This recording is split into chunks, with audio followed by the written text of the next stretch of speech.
melihat kuartil gitu misalnya seperti itu ya. Nah, kalau ingin melihat kuartil, hitungan kuartilnya seperti apa memang ada beberapa cara ya, bisa melalui Scopus. Nanti kalau di Scopus dilihat rankingannya. Kalau di Simago JR seperti ini mungkin Bapak dan Ibu bisa juga mencek sebelum kita submit di Simago JR-nya seperti apa gitu ya, seperti itu. Kalau kita mencek misalnya material science nih seperti ini, Bapak dan Ibu, nanti akan keluar jurnal Q1 Q2, atau kalau kita misalnya sudah memiliki jurnalnya seperti jurnal Indonesian Journal of Science and Technology dari UPI itu, Prof. Ade, selamat, keren sekali ya, sudah Q1, bisa dicek di sini. Tinggal dituliskan nama jurnalnya atau ISSN-nya gitu ya, atau identitas jurnalnya bisa dituliskan di sini, nanti akan keluar di Simagonya kuartilnya berapa gitu ya, kuartil 1, kuartil 2, kuartil 3, kuartil 4, atau dia proceeding dan lain sebagainya, di sini bisa terlihat gitu, seperti itu. Nah, sekali lagi Bapak dan Ibu bisa mencek apakah jurnal yang dituju itu kualitasnya bagus atau tidak, minimal dengan melihat kuartilnya ya. Kalau misalnya kita masuk ke jurnalnya, biasanya ada beberapa jurnal juga yang menuliskan impact factor, tapi impact faktornya juga yang ada beberapa Bapak dan Ibu harus hati-hati, karena beberapa jurnal juga menuliskan impact factor. Saya kurang tahu bagaimana cara menuliskan menghitungnya seperti itu sehingga mereka keluar nilai-nilai yang fantastis gitu, seperti itu. Impact faktornya berapa gitu ya, 4, ada yang 5 gitu. Padahal kalau dilihat di Simago atau di Scopus dia tidak tercover gitu ya, seperti itu. Itu memang harus hati-hati untuk melihat kembali gitu ya, karena sebenarnya perumusan dari impact factor atau kuartil ini sudah jelas gitu, seperti itu. Selanjutnya seperti ini misalnya Bapak dan Ibu, saya contohkan. Ini kebetulan ada 2 paper kami, grup kami dari ITS juga dari Unpad, ini baru terbit beberapa bulan lalu misalnya, seperti itu. Kalau kita masukkan misalnya advanced powder technology gitu ya, seperti itu, nanti akan ada di sini akan ada nilai Q1-nya. Ini saya sengaja zoom sedikit lebih besar, ada Q-nya, Q1-nya, kemudian ada SJR poinnya 0,74 misalnya, seperti itu. Nah, SJR poin ini juga sangat menentukan nanti pada saat kita kenaikan pangkat ya Bapak dan Ibu. Kenaikan pangkat yang terbaru Juli ini 2019 memang sudah diberlakukan, itu memang mensyaratkan kita untuk mencek berapa nilai SJR-nya untuk kita mendapatkan nilai apakah itu bisa dapat nilai 40 atau 30 atau hanya 20, seperti itu ya, seperti itu. Di samping itu kita juga bisa menentukan apakah ini kuartilnya termasuknya kuartil 1 atau kuartil berapa, kuartil 2 atau kuartil 3, seperti itu. Nah, Bapak dan Ibu, dengan impact faktor yang tinggi, itu probabilitas, selain dari kualitas tentu ya, tadi bagaimana ketatnya pengelola jurnal dalam meloloskan papernya ya di jurnal yang berkuartil 1 atau 2 misalnya, seperti itu juga akan menentukan kualitas. Selain itu, biasanya memang selain kualitas, selanjutnya adalah visibilitas. Jadi orang-orang biasanya melihat atau merujuk penelitian kita itu dari jurnal-jurnal yang juga bereputasi, kuartilnya juga tinggi gitu. Jarang sekali kita menemukan orang yang mensitasi paper yang kuartilnya rendah gitu ya, gitu, seperti itu, atau proceeding misalnya dari penelitian orang lain yang benar-benar orang lain gitu ya, bukan dari grup kita gitu, seperti itu. Itu adalah salah satu cara untuk kita bisa meningkatkan kualitasnya ya, dengan kita submit di jurnal yang juga memiliki reputasi yang sangat baik. Oke, yang ketiga yang harus kita cek pada saat kita mau submit jurnal dengan asumsi kita sudah beres nih, kita sudah punya papernya yang tadi kita sudah persiapkan, baik dalam segi tampilan, artikel, dan poin-poin yang di bagian artikel, yaitu apakah dia open access jurnal atau bukan, gitu ya, seperti itu. Nah, Bapak dan Ibu di Simago juga ini memang toolnya lumayan membantu.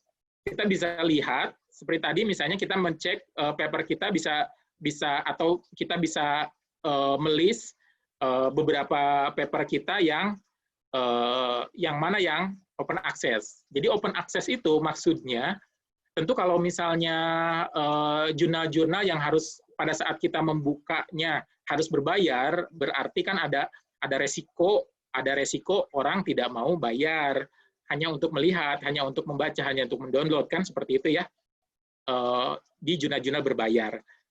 Kalau jurnal yang open access artinya semua orang bisa bebas untuk melihat. Implikasinya adalah kita akan bisa memiliki peluang untuk mendapatkan pembaca lebih banyak. Tapi biasanya ada juga resikonya, yaitu biasanya yang open access ini kita untuk publikasinya ada fee publikasi yang dibebankan kepada authors, gitu ya, seperti itu. Tapi menurut saya sepanjang itu itu bagian dari penelitian kita, kemudian bagian dari proyek kita, itu penganggarannya sudah ada, gitu, seperti itu, jadi tidak masalah. Jadi akan lebih baik kalau kita mempublish di jurnal-jurnal yang seperti tadi open access ya, mungkin itu bisa orang lebih mudah untuk mencarinya daripada yang memang jurnal-jurnal berbayar. Nah, cara melihatnya seperti ini. Oh, ini open access, ini open access yang ada gambar kunci terbuka, gitu, seperti itu adalah jurnal-jurnal open access. Bisa dilihat di Simago JR misalnya seperti itu. Selain dari kita bisa melihat di website dari jurnal tersebut. Oke, yang keempat itu pada saat kita mau submit paper kita yang sudah siap, itu juga kita harus perhatikan apakah jurnalnya ini populer nggak di bidang kita. Orang di bidang kita, engineer atau science, apakah itu menjadi main dari dari jurnal di mana orang di sana kalau misalnya penelitian tentang material science misalnya gitu, condensed matter, fisik tentang satu bidang gitu seperti itu, semikonduktor gitu misalnya, apakah orang akan melihat ke jurnal yang mana gitu ya di bidangnya. Nah, salah satu caranya adalah dengan melihat seperti ini. Jadi saya misalnya punya paper yang banyak, punya paper zaman dulu waktu belajar superkonduktor pertama kali gitu misalnya seperti itu, 98 ini masih yang terbaru juga boleh. Maka kita lihat referensinya. Kita lihat referensinya, oh ini referensinya ada 23. Bidangnya apa? Kalau di fisika ada fisika review letter, misalnya ada fisika review B. Kalau superkonduktor ada fisika C, ada hyperfine interact solid state common. Ya seperti ini. Ini adalah ini kita usahakan kita menjadi target paper kita untuk publish di sini. Karena apa? Karena society di bidang yang kita itu adalah main publikasinya di sini, sehingga orang akan lebih mencari di publikasi di jurnal-jurnal yang sudah populer di bidang kita. Nah, seperti itu. Oke, itu publisher. Ini sekarang kerjasama ya, baik bidang kerjasama. Seperti saya sebutkan tadi, kerjasama memang menjadi bagian dari strategi kita untuk meningkatkan dan membuat produktivitas penelitian kita menjadi meningkat, gitu seperti itu ya. Bagaimana seharusnya kerjasama? Kalau memang tadi saya singgung tentang tentang mafia sitasi yang sudah sangat populer dulu ya, cukup menjadi citra yang kurang bagus. Ini juga memang dalih pertamanya adalah kerjasama seperti itu. Memang awalnya mungkin sangat bagus, tapi ya seperti saya sebutkan tadi, memang harus diperhatikan rambu-rambu ilmiah yang harus kita yang harus kita pegang teguh gitu ya.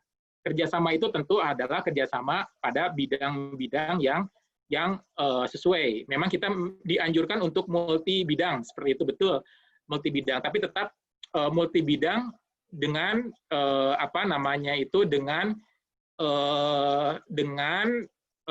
bidang yang goalnya akan jelas gitu, seperti itu ya. Kalau misalnya saya material science, kemudian saya ingin memproduksi sebuah bahan bahan untuk kesehatan, tentu saya akan bekerja sama dengan dokter-dokter yang ada atau peneliti-peneliti yang ada di bidang kesehatan. Biasanya seperti itu ya. Makanya ini disebutnya multi institusi. Jadi penelitian saya bekerja sama dengan misalnya Cicendo, bekerja sama dengan Fakultas Kedokteran. Itu yang kita sebut sebagai multi institusi. Bagaimana kita membuat roadmap yang kemudian melibatkan banyak orang. Nanti pada saat orang lain di institusi tersebut juga publikasi, karena bekerja sama dengan kita dengan tema yang sudah linier, itu akan sangat membantu kita dalam hal jumlah publikasi. Kemudian kalau bisa multi negara, beberapa publisher, beberapa makalah memang mensyaratkan ini juga ada seperti itu. Ini lebih bagus lagi kalau kita juga bekerja sama dengan peneliti-peneliti kita di negara-negara lain gitu ya, seperti itu. Kemudian yang ketiga itu kerjasama dengan penulis terkenal. Nah, ini memang salah satu cara meningkatkan sitasi lebih cepat. Biasanya kalau penulis terkenal di bidangnya itu akan orang mencari publikasi terbarunya apa gitu, seperti itu ya. Sehingga kalau kita bisa bekerja sama, memang tidak terlalu mudah gitu di sini, tapi ini bisa menjadi salah satu cara untuk meningkatkan selain dari kualitas juga visibilitas dan akhirnya meningkatkan sitasi.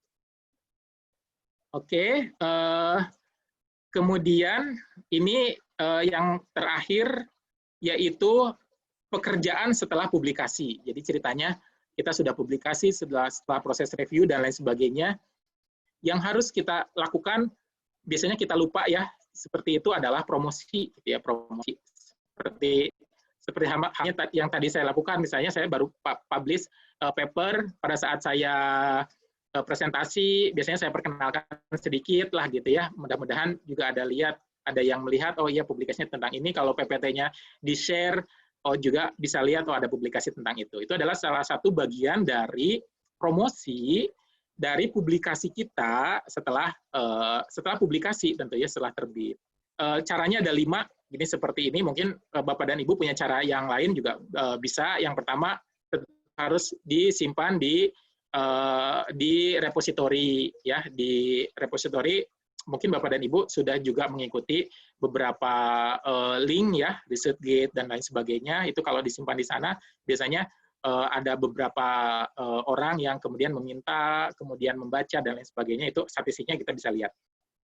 Kemudian promosi di media sosial, blog, web itu tidak diharamkan gitu tentu ya. Kita sudah publikasi, bukan mau menyombongkan diri, bukan, tapi ini adalah bagian dari promosi. Kita baru publikasi ini, tolong lihat dong, tolong baca dong gitu. Kalau misalnya dia free, bisa sambil di-share ke teman-teman kita, ke relasi-relasi kita, seperti itu. Kemudian, ya seperti ini, bergabung dengan academic social networking, ya tadi sama dengan repository sebenarnya, seperti itu. Kalau networking, ini juga bisa menjadikan kita melakukan promosi, gitu ya. Kemudian membuat online CV. Biasanya kita, kalau misalnya kita mau publikasi, kita diminta untuk, kalau yang belum pernah misalnya, kita diminta untuk membuat ORCID ID namanya, atau Research ID, ini adalah online CV yang formatnya sudah ada sebenarnya, nanti beberapa sangat mudah sekali, tinggal di load, ada beberapa sudah nge-link juga. Yang kelima mengikuti prestigious conference. Jadi kita memang ada sedikit perbedaan paradigma di Indonesia dengan di luar dalam hal konferensi ya. Dalam hal Bapak dan Ibu biasanya mengikuti konferensi dengan asumsi kita ingin mempublikasikan yang seperti saya sebutkan tadi ya, sebenarnya proceeding ada publikasi di jurnal terindex Scopus seperti itu. Nah, untuk beberapa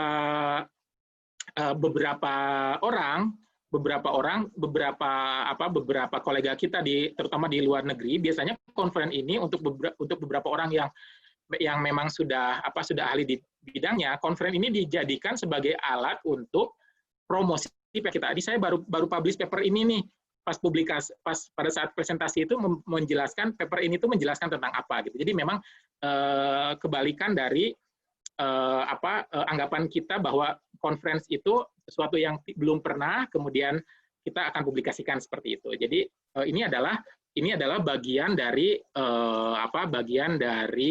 strategi bagaimana kita melakukan promosi. Jadi mengikuti conference itu tidak hanya bertujuan untuk kita bisa publish dengan proceeding yang tadi ya, tapi juga kita bisa memperkenalkan apa yang kita sudah terbitkan, kita sudah publikasikan. Seperti itu untuk hal publikasi. Nah, ini terakhir kesimpulan, mungkin waktunya juga sudah terakhir, bagaimana kita menaikkan produktivitas penelitian, kualitas dan visibilitas penelitian. Ini dikuantisasi dengan menaikkan citasi dan H-index, citasinya jumlah H-index-nya berapa. Ini kita memang dari awal harus memiliki desain dan strategi. Tidak ada suatu hasil yang baik kalau kita tidak memiliki desain dan strategi, gitu ya. Jadi kenaikan produktivitas kita, kualitas kita, visibilitas kita itu adalah by design dengan strategi, yaitu yang tadi kita perhatikan, yang tadi sudah jelaskan, artikelnya gimana sebelum dan sesudahnya harus diperhatikan, baik mulai isi konten dan hal-hal detail lainnya. Publishernya juga harus kita perhatikan setelah kita punya artikel, bagaimana kita memboost supaya produktivitas kita juga meningkat, dan terakhir adalah promosi agar visibilitas orang yang membaca dan lain sebagainya, biar tidak ada istilah penelitian kita berakhir di perpustakaan gitu ya, seperti itu, berakhir di rak buku kita gitu ya, seperti itu, agar bisa dilihat oleh orang lain. Mungkin itu saja dari saya. Mangga kalau misalnya ada yang ingin ditanyakan bisa melalui email. Kalau misalnya ininya sudah programnya sudah selesai, email saya di sini Risdiana Pis, PH ISA Fisik ya, Pis Unpad ACID. Terima kasih. Saya kembalikan ke Pak Sugiman. Assalamualaikum warahmatullahi wabarakatuh. Waalaikumsalam Prof. Risdiana. Jadi presentasi yang baik sekali, komprehensif, mulai bagaimana cara untuk meningkatkan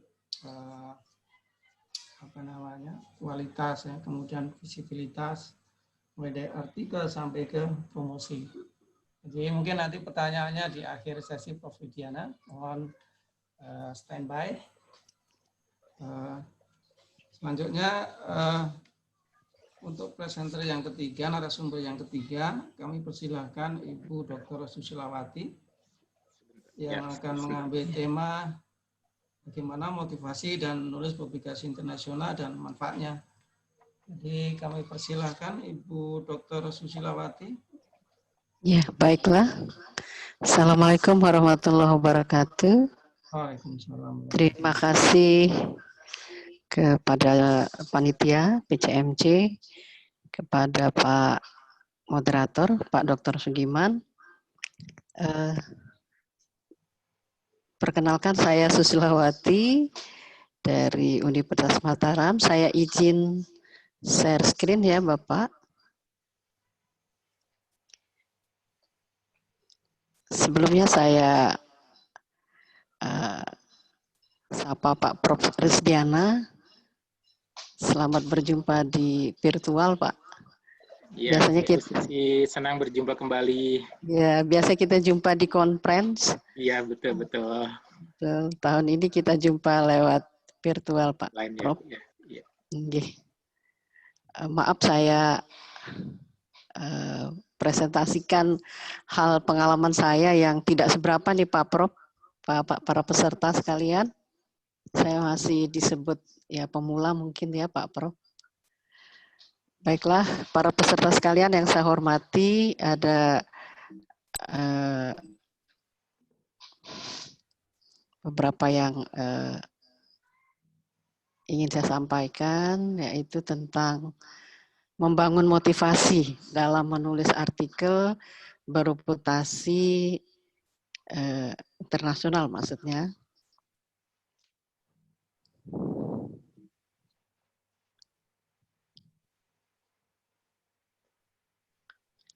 Saya S1-nya di Pendidikan Fisika, FKIP Universitas Lampung, tahun 90, kemudian S2-nya di Fisika UGM, tahun 98, kemudian S3-nya di UPM, Malaysia, tahun 2005, saya mengambil material fisik atau fisika material.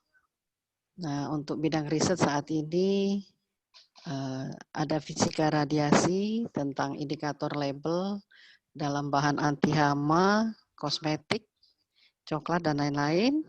Kemudian saat ini saya juga mengembangkan riset tentang fisika material magnetik, pasir besi alam, heksaferit, lapisan tipis ZNO, dan SNO.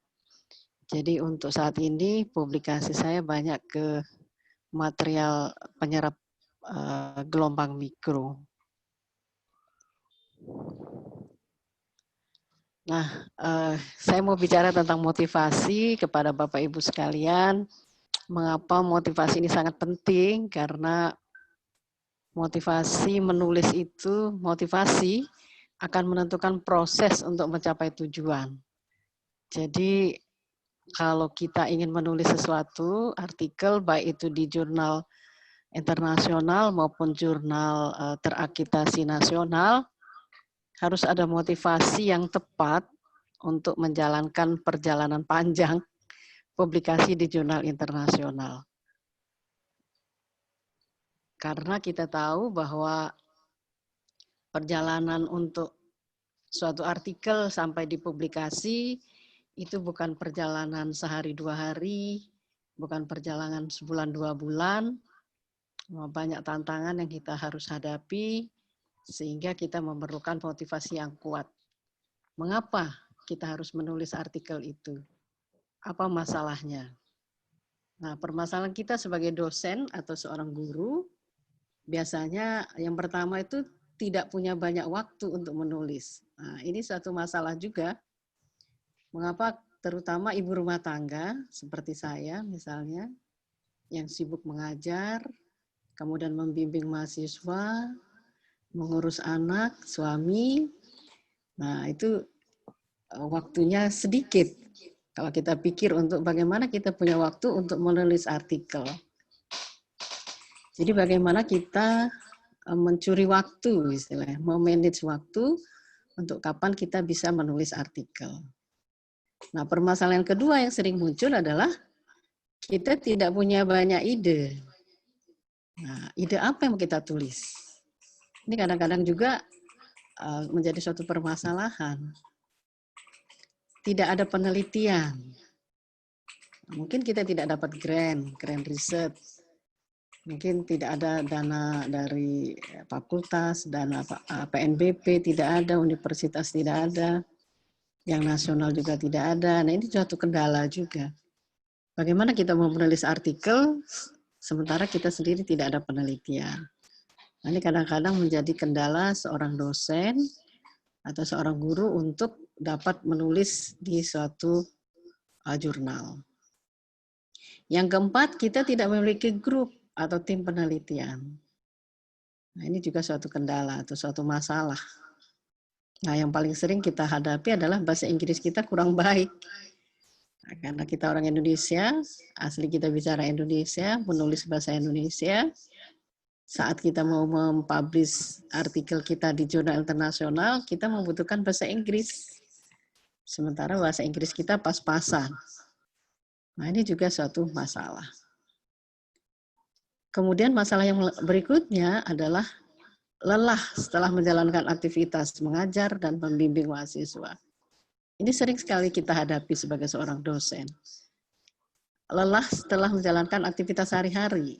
Tapi sekarang sejak ada pandemi COVID-19, kita banyak di rumah, mengajar lewat online, belajar dari rumah. Kita menggunakan Zoom, menggunakan e-learning. Ternyata lebih lelah dibandingkan kita mengajar di kelas. Membimbing mahasiswa skripsi, proposal, tesis, lewat online, itu ternyata kita harus duduk lama di depan laptop. Nah, itu. Jadi kita memang permasalahan yang kita hadapi saat ini ya seperti itu. Kemudian ada masalah yang berikutnya, tidak ada dana yang cukup. Nah, kadang-kadang artikel internasional ada yang berbayar, yang cukup mahal. Ya, jadi seperti kita ikut seminar internasional, kemudian kita harus memasukkan artikel ke proceeding, kita juga membutuhkan dana untuk itu. Nah, yang kedelapan tuh kurang percaya diri. Nah, ini yang sering kita alami. Seperti tidak percaya diri bahwa kita itu mampu menulis artikel. Nah, masalah berikutnya tidak ada jaringan kerja. Kita tidak punya grup, kita tidak punya jaringan. Nah, yang 10 yang banyak kita hadapi adalah banyak membaca skripsi, tesis, tapi tidak menulis artikel untuk diri sendiri. Nah, ini yang kita hadapi sebagai seorang dosen. Setiap hari kita membaca proposal skripsi, proposal tesis, membimbing skripsi, membimbing tesis. Tapi untuk menulis artikel untuk diri sendiri, yaitu tadi, macam-macam masalahnya. Tidak ada waktu, kelelahan, tidak ada ide, tidak ada grup, bahasa Inggris yang kurang. Nah, bagaimana jalan keluarnya untuk menghadapi ini semua? Berarti kita membutuhkan motivasi di sini. Apa motivasi kita?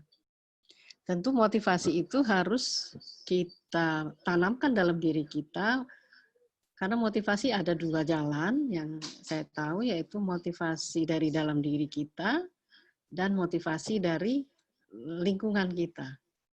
Nah, motivasi dalam diri itu yang lebih dominan sebenarnya, tapi motivasi dari lingkungan juga sangat mendukung. Jadi kalau misalnya kita punya tim kerja, kita punya jaringan, kita punya kerjasama, nah itu baru kita bisa mengatasi semua ini.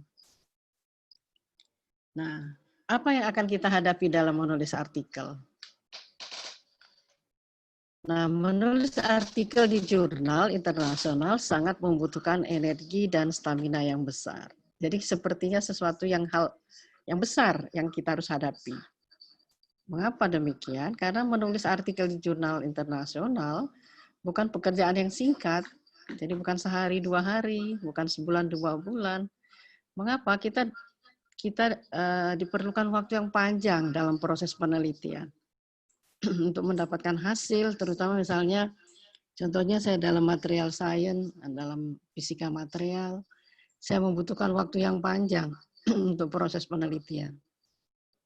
Untuk membuat sampel, untuk menganalisis sampel, mengkarakterisasi, apalagi kalau kebetulan kita berada di Universitas Mataram, yang mungkin ada beberapa alat kita tidak punya untuk mengkarakterisasi, maka saya harus pergi ke Bandung, saya harus pergi ke LIPI Bandung, harus pergi ke ITB Bandung, pergi ke Batan, dan sebagainya. Kemudian proses yang berikutnya setelah kita penelitian, kita mendapatkan hasil, kita akan melakukan analisis data. Analisis hasil, dan sebagainya. Baru kita bisa menulis artikel. Nah, kemudian kita mengirim artikel, kemudian proses revisi, yang akhirnya dapat dipublikasi. Kalau ini happy-nya endingnya happy. Kalau tidak happy, artikel kita bisa di-reject. Baru kita submit, biasanya langsung di-reject.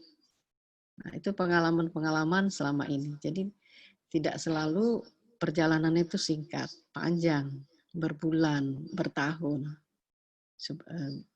supaya sebuah artikel itu bisa publish dalam sebuah jurnal internasional bereputasi.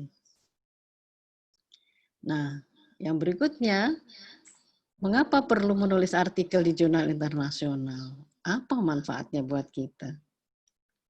Ini yang penting. Kalau seorang dosen ini wajib menulis artikel. Mengapa? Karena ini sudah peraturan dari pemerintah untuk kita kenaikan pangkat, untuk mendapatkan fungsional yang lebih tinggi, kita memerlukan adanya publikasi.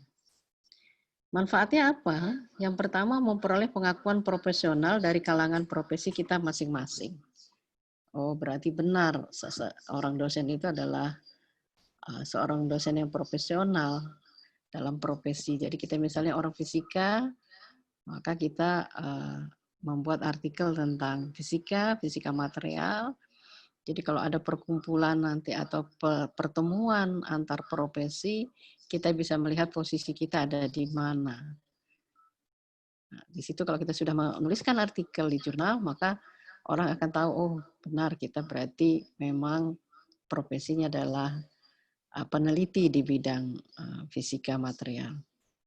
Kemudian manfaatnya adalah peneliti diterima di komunitas yang luas. Membuka jaringan penelitian dan kerjasama. Jadi kita bisa menjaring kerjasama dengan pihak luar. Kemudian memperdalam penguasaan di bidang ilmu masing-masing. Jadi dengan kita menulis artikel, kita membaca artikel yang banyak, kita mendapatkan penguasaan ilmu di bidang kita itu meningkat. Nah, yang paling penting mendapatkan koin dan poin. Kalau koin, jelas. Kalau sekarang kan setiap universitas memberikan penghargaan berupa rupiah jika kita mampu mempublish artikel kita, baik nasional maupun internasional. Jadi ada koinnya sekarang. Dan poin, nah poin itu untuk kita meningkatkan jabatan fungsional kita. Jadi seperti sekarang kalau di UNRAM kita lagi mengisi beban kerja dosen atau BKD, nah kita mendapatkan poin remunerasi. Jadi kalau misalnya kita dapat menulis di artikel internasional yang bereputasi, kita mendapatkan 300 poin. Kalau kita menjadi anggota, maka 200 poin dibagi berapa jumlah anggota. Nah, itu poin. Selain juga untuk meningkatkan jabatan fungsional kita. Jadi memang banyak manfaatnya kita menulis. Kemudian penelitian kita dapat menghasilkan kebaharuan. Jadi kalau kita banyak menulis, banyak membaca, otomatis penelitian kita akan menghasilkan kebaharuan-kebaharuan. Jadi kalau misalnya kita tidak pernah membaca dan meneliti dan menulis, otomatis kita akan tetap diam di tempat, tidak tahu apa yang mau dilakukan dalam penelitian kita. Bagaimana kita bisa mendapatkan grant riset yang bersifat nasional dengan dana yang lumayan besar kalau kita tidak ada kebaharuan dalam penelitian kita. Nah, itu saja mungkin manfaatnya supaya bisa kita membangkitkan motivasi diri kita. Untuk apa sih kita menulis? Nah, itu Bapak Ibu, saya sekedar sharing bahwa menulis itu membutuhkan motivasi. Nah, motivasi akan timbul jika kita tahu manfaat yang mau kita kerjakan. Mungkin pertama kita ingin dapatkan poin, boleh saja. Motivasi kedua mungkin kita ingin mendapatkan koin, boleh saja. Sebelum kita mendapatkan manfaat misalnya diterima di komunitas yang luas. Jadi misalnya seperti kita menulis di suatu artikel internasional, terus artikel kita telah terbit, kemudian suatu saat dari jurnal tersebut, dari editornya, dia meminta kita untuk menjadi reviewer dari jurnalnya. Jadi itu pengalaman yang kami hadapi sesama grup, kita bisa menjadi reviewer jurnal internasional yang sebenarnya dia tidak tahu kita, kita pun tidak tahu dia, hanya melalui jaringan. Nah, seperti itu. Jadi membuka jaringan kita lebih luas ke internasional. Kemudian apa yang harus kita lakukan untuk membuat artikel? Menurut saya, yang kita harus lakukan pertama adalah membaca. Membaca, kemudian baru menulis. Membaca dan menulis, itu kalau kita tingkatkan, maka pola pikir kita menjadi meningkat. Daya ingat kita meningkat, daya pikir kita meningkat. Kemudian banyak membaca jurnal-jurnal internasional, itu membuka wawasan kita. Jadi harus banyak membaca artikel di jurnal internasional. Sekarang banyak sekali artikel-artikel di jurnal internasional yang open access. Jadi kita bisa membukanya full. Bisa kita baca. Nah, dari situ, dari kita banyak membaca artikel di jurnal internasional, otomatis kita juga harus banyak latihan. Latihan menulis yang terus-menerus dalam menulis artikel. Jadi kalau sekali kita menulis di reject, jangan putus asa. Kita coba lagi menulis lagi sampai kita berhasil. Sekali kita berhasil, itu motivasi kita meningkat. Kalau di reject, awalnya motivasi kita turun. Tapi jangan turun terus. Nanti kita tidak bisa naik pangkat, tidak dapat poin, tidak dapat koin, tidak dikenal orang, gitu kan. Jadi motivasi menurun sebentar saja boleh, manusiawi. Seperti misalnya kita menulis artikel, kemudian direview oleh reviewernya dengan kalimat review yang sangat panjang. Sehingga kita awal membacanya saja kita sudah drop duluan. Drop dalam artian motivasi kita hilang. Itu tidak apa-apa, sehari, 2 hari, seminggu, mungkin kita belum bisa melakukan apa-apa. Nah, tapi nanti kita breakdown kembali, kita duduk kembali, apa yang ditulis dalam review oleh reviewer itu, kemudian baru kita lakukan perbaikan. Nah, kemudian melakukan penelitian, nah itu yang penting. Kayak material science yang saya tekuni, kalau tidak melakukan penelitian, kemungkinan besar saya tidak bisa menulis artikel. Nah, penelitian dan penulisan artikel dalam tim dan berkolaborasi. Nah, yang paling penting di sini berkolaborasi itu baik sesama dosen, sesama mahasiswa, sesama dosen antar fakultas, sesama mahasiswa antar fakultas, antar universitas maupun dengan masyarakat. Nah, ini yang paling penting. Jadi tidak mungkin kita bisa bekerja sendiri. Semua tidak bisa sendiri. Kita membutuhkan orang lain. Terutama tim dosen dan mahasiswa, terutama yang di dekat kita. Jadi tidak mungkin kita melakukan penelitian, menulis sendirian tanpa teman. Ini akan menimbulkan banyak masalah sehingga kita kayak putus asa. Jadi kita memang perlu teamwork. Teamwork mahasiswa sekarang sudah ada, kita didiktikan sudah ada namanya penelitian tesis mahasiswa. Jadi kita bisa bekerja sama dengan mahasiswa-mahasiswa S2 yang sedang mengerjakan tesisnya. Melakukan penelitian, ini bisa menjadi teamwork kita. Menjadi bagian dari riset kita yang besar. Nah, bagaimana dengan Universitas Mataram? Saat ini Universitas Mataram kelihatan di sini ada di Sinta bahwa setiap tahunnya mengalami peningkatan dokumennya di Scopus. Cuma tahun 2020 ini ada penurunan sedikit sejak ada pandemi COVID ini. Tapi puncaknya di tahun 2019 ini hampir 240 lebih ini artikel di Scopusnya. Kemudian dokumennya di Google ada 17.434, citasinya ada 63.757. Jadi seperti kata Pak Wakil Rektor tadi bahwa Mataram sekarang adalah urutan ke-41 di klaster 2. Pada tahun 2019 kita berada di urutan 47. Jadi sudah ada peningkatan ke atas. Ya, alhamdulillah, jadi banyak dosen yang sudah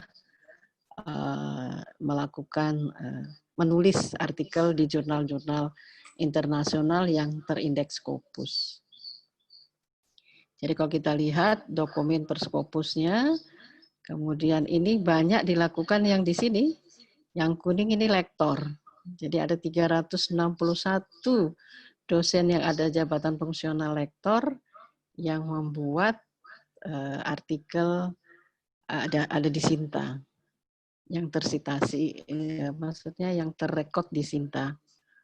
Kemudian yang di Scopus, Q1-nya sudah 203 artikel, Q2-nya 144 artikel, di Q3-nya ada 207 artikel, Q4-nya ada 257, jadi yang tidak teridentifikasi ada 223. Jadi alhamdulillah terjadi peningkatan di UNRAM karena banyak sekali motivasi dari pimpinan, dari dekan, dari rektor untuk memberikan insentif kepada dosen yang telah publikasi di jurnal internasional, baik proceeding maupun jurnal. Jadi ada nilai rupiahnya. Selain juga ini adalah kewajiban kita dalam penelitian, karena sekarang penelitian kita kewajiban luaran wajibnya adalah artikel, baik nasional terakreditasi maupun internasional. Nah, ada kata-kata di sini, tetap semangat sampai artikelnya dipublikasi. Nah, ini yang perlu kita tekankan.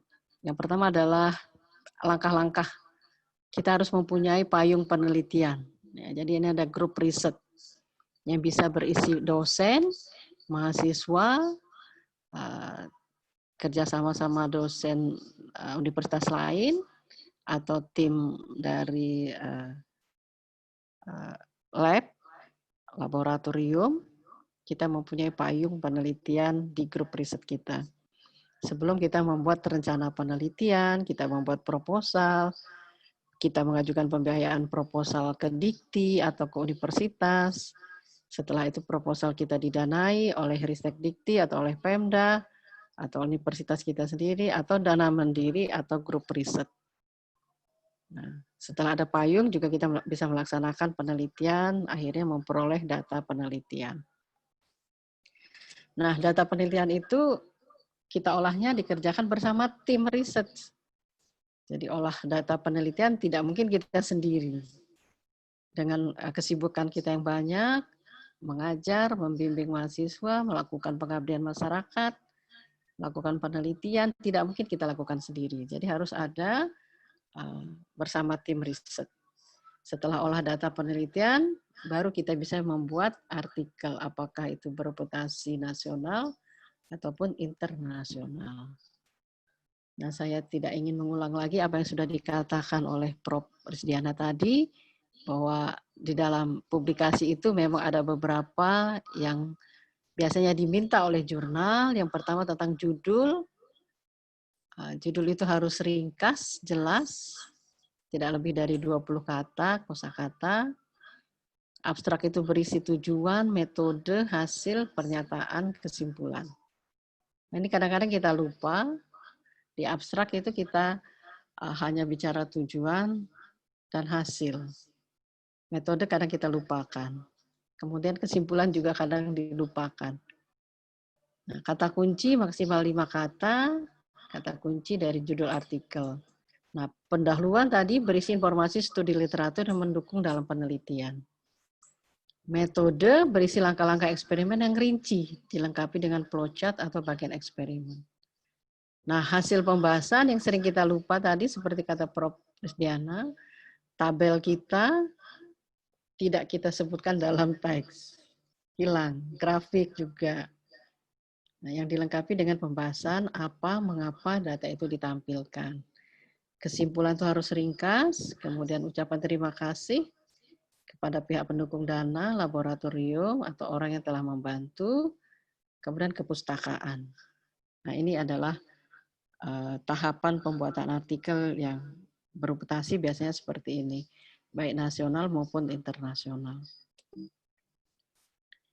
Nah, ini seperti contoh yang pernah saya paper kami, grup, yang pernah tampil di, yang pernah publish maksud saya, di jurnal Q1, judulnya sederhana saja, Change in the Optical Band Gap and Absorption Age of Gamma Irradiated Polymer Blend. Sederhana, simple. Nah, kemudian di abstraknya lengkap gitu. Ada tujuan, ada metode, kemudian ada hasil, ada sedikit pembahasan dan kesimpulan. Nah, tetapi di introduction dia meminta kita ya apa istilahnya pembaharuan. Apa yang baru dari penelitian kita?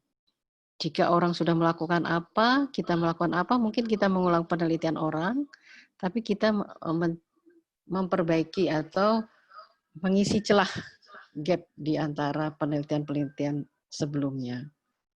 Jadi apa kebaharuan kita? Ini kita jelaskan di introduction. Kemudian kalau di material and method, itu jelas. Seperti misalnya kita menggunakan suatu bahan polimer atau bahan kimia, maka kita harus tuliskan. Ini berapa molecular weight-nya, dari mana kita dapatkan, berapa purity-nya, terus cara-caranya kita jelaskan satu persatu dengan jelas. Kemudian dalam metode jelas apa yang kita lakukan, alat apa yang kita pakai, data apa kita yang analisis, pakai rumus apa untuk menganalisisnya, dan sebagainya. Begitu juga dengan hasil dan diskusi. Dia mintanya di jurnal ini jelas, jadi ada grafik hasil, kemudian kita bahas hasilnya, kita bandingkan dengan yang telah orang peroleh, bagaimana dengan yang kita peroleh, apa barunya, apa penemuan yang kita dapatkan. Jadi semua grafik yang kita dapatkan harus jelas dan harus dapat dari mana. Rumusnya apa, analisisnya apa. Dan itu harus kita katakan semua.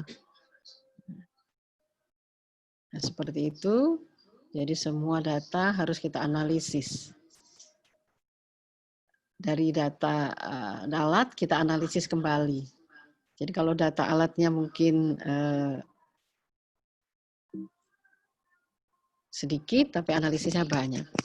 Tapi pernah saya alami, saya memasukkan artikel ke jurnal yang Q3 saja, internasional. Saya pernah mendapatkan review seperti ini dari abstrak. Jadi awalnya abstrak saya sederhana saja, ada tujuan, kemudian ada metode, kemudian ada hasil sedikit. Ternyata dia reviewnya seperti ini. Jadi harus kita betul-betul apa problemnya, mengapa riset ini kita perlukan, mengapa riset ini dibutuhkan, terus mengapa hasil kerjanya itu konteksnya, terus kita background-nya. Terus kita menyelesaikan pendekatan apa yang kita gunakan, metode apa yang kita gunakan. Jadi harus jelas metodenya, ada di abstrak. Kemudian hasil, mengapa hasil ini? Bagaimana kita mendapatkan hasil ini? Terus kita harus bahas juga. Jadi misalnya, mengapa kita mendapatkan hasil seperti ini? Dan harus ada conclusion-nya juga, ada kesimpulan, rekomendasinya juga. Jadi ada suatu jurnal itu yang membutuhkan abstrak itu sangat lengkap. pertama kita menerima review ini, kalau bagi saya ini seminggu 2 minggu diam dulu. Seperti apa, belum ada ide gitu.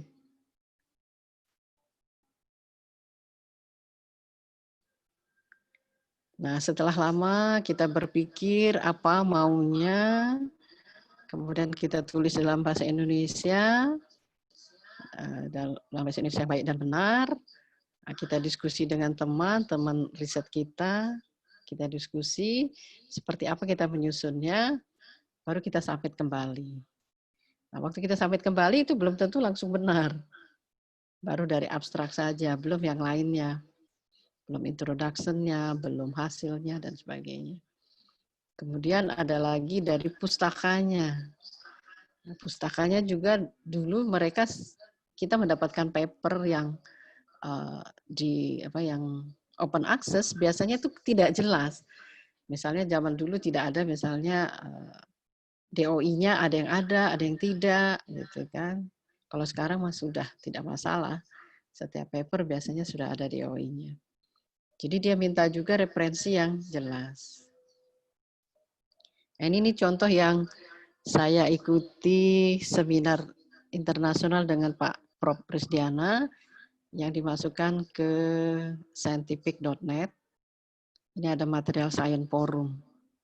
Nah, material science forum ini adalah jurnal yang berreputasi dengan kuartil Q3. Jadi dia juga meminta dari template-nya. Jadi kita ikuti saja template ini. Kita istilahnya berapa aturannya penulisannya kita ikuti. Kemudian kita buka di website-nya. Nah, baru kita bisa menulis seperti ini. Ini kebetulan sudah submit tahun 2019. Ini adalah grup riset. Grup riset yang banyak. Jadi ada dosen, ada mahasiswa, ada dosen fakultas lain. Ini Bu Prof. Erin dari Fakultas MIPA. Ada mahasiswa, dan ini ada dosen dari Universitas Jambi. Nah, jadi memang kerjasama kita luas. Jadi supaya bisa terbit itu, kita membutuhkan orang lain. Kayak saya orang fisika, bekerja di bidang kimia, material, jadi saya membutuhkan orang kimia. Ada Prof. Erin di sini, ada Dr. Nazarudin, orang kimia juga dari Universitas Jambi. Kalau ini semua dari Universitas Mataram, dan ini ada mahasiswa S2. Jadi risetnya bergrup, rame. Dengan banyak pendapat, otomatis artikel yang kita tulis banyak yang koreksi sebelum kita masukkan ke proofreading biasanya. Jadi kita buat dulu dengan grup, baru kita antar ke proofreading. Nah, ini adalah aturan-aturan yang harus biasanya ada di dalam jurnal tersebut, bagaimana membuat abstrak, aturan-aturan penulisannya. Nah, jadi abstraknya itu harus jelas, yang saya katakan tadi, harus ada latar belakang, tujuan, ada metode, ada hasil, kemudian ada kesimpulan. Oke. Ini mungkin tidak terlalu penting, jadi yang penting adalah kita ikuti aturan dari jurnal tersebut. Jadi kalau harus ada grafik, harus jelas, kemudian ada pembahasan, mengapa data itu seperti itu, dan kita bandingkan dengan orang lain, bagaimana dengan data kita, ada conclusion-nya, ada acknowledgement-nya, dan ada referensinya lengkap. Begitu mungkin dari saya, tidak banyak. Jadi saya pengalamannya belum banyak, ini cuma saya berbagi pengalaman saja. Jadi yang sudah saya publish, ada Q1, tapi yang lainnya Q3.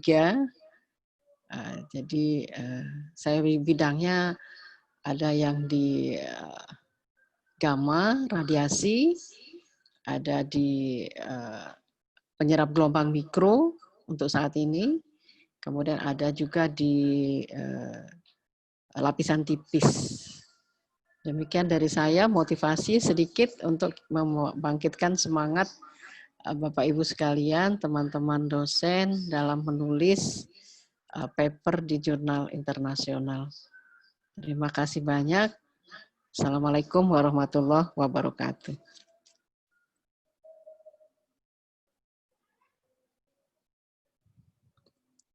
Demikian Pak Sugiman. Pak Sugiman masih di mute itu Pak Sugiman. Oh, baik, terima kasih Ibu Dr. Sulawati presentasinya. Sama-sama. Ya, jadi bagaimana kita menjaga mood kita yang up and down ini, kadang semangat menulis, kadang malas menulis, ya, perlu disemangati. Oke, baik. Sekarang kita sampai ke sesi tanya jawab. Mudah-mudahan Profesor Ade dan Profesor Rizdiana masih standby. Assalamualaikum Profesor Ade, Profesor Rizdiana. Salam, masih semangat. Waalaikumsalam, masih Pak Sudirman. Terima kasih Pak. Ini ada beberapa pertanyaan dari peserta Pak yang mungkin bisa dijawab. Ada beberapa untuk Prof. Ade, ada beberapa untuk Prof. Rizdiana dan untuk Ibu Dr. Sulawati. Yang pertama saya ingin membacakan dulu yang pertanyaan untuk Prof. Ade ya. Ada beberapa ini. Yang pertama adalah bagaimana trik bagus untuk mendapatkan sumber jurnal ilmiah yang bagus dan kekinian. Jadi mungkin sudah ada di web live chat tapi kayaknya shutdown tadi hilang.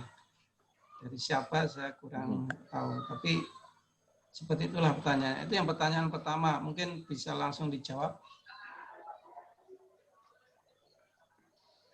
Ya, terima kasih Pak Sudirman. Saya coba jawab ya. Memang pada hakikatnya ketika kita menulis, menginginkan referensi yang dirujuk kita itu berasal dari referensi-referensi yang bagus ya. Kalau pengalaman saya biasanya, saya prioritas nyari di Science Direct ya, di Elsevier. Kalau untuk bidang fisika itu sangat banyak, science engineering itu sangat banyak. Kemudian alternatif lain saya cari di IEEE, ya IEEE juga banyak paper-paper yang bagus. Jadi sekalipun misalnya bidikannya jurnal Q4, Q3 atau nulis jurnal nasional pun, saya kira referensi itu tetap harus mencari yang paling bagus gitu. Jadi dalam proses filtering ketika kita download ratusan jurnal kemudian memfilter paper mana yang akan dijadikan rujukan, indikatornya itu. Cari dari outlet yang bereputasi gitu. Biar kita yakin bahwa apa yang dipaparkan oleh si peneliti itu memiliki tingkat kesahihan yang tinggi gitu.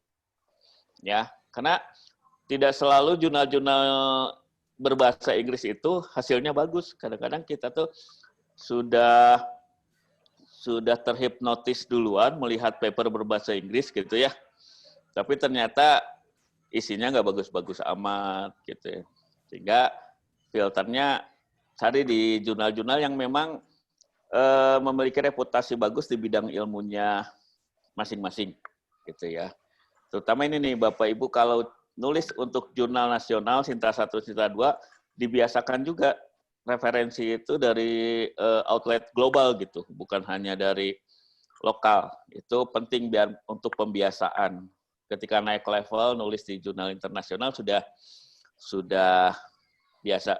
Kalau untuk bidang ilmu yang lain saya selalu menyarankan cari di 5 penerbit aja yang paling besar di dunia. Kalau nggak Science Direct mungkin Springer, ya IEEE, Sage kalau ilmu sosial, Taylor and Francis itu bagus-bagus. Dan websitenya itu user friendly gitu ya. Kita bisa memfilter berdasarkan rentang tahun, relevansi yang terbaru itu memudahkan kita untuk mendownload ataupun membaca.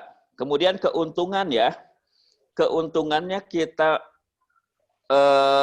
menggunakan referensi-referensi, contoh aja dari Elsevier, dari Science Direct, itu kan kalau untuk terbit di sana itu kualitas bahasa sangat diperhatikan. Makanya tim proofread-nya sangat ketat. Jadi bahasa Inggrisnya itu bahasa Inggris yang sangat bagus. Keuntungannya apa? Ketika kita merasa lemah membaca gitu ya, memindahkannya ke Google Translate, diterjemahkan ke dalam bahasa Indonesia itu sangat enak dibaca. Tidak perlu lagi kita mikir untuk menginterpretasi. Itu kemudahannya. Karena kenapa?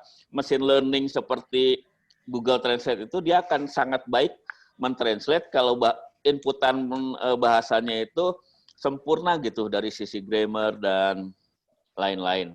Jadi ada keuntungan kalau kita merujuk dari referensi jurnal-jurnal yang bereputasi.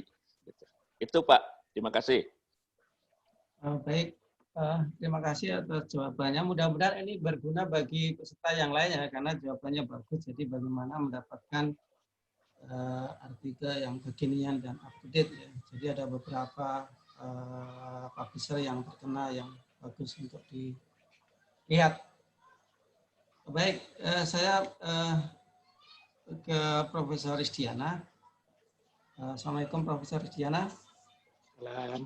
Ada pertanyaan dari Yayu Mariati, isinya dari mana saya kurang tahu. Jadi yang pertama adalah bagaimana memilah data yang cocok untuk proceeding dan untuk artikel yang reguler, yang namanya bereputasi yang reguler.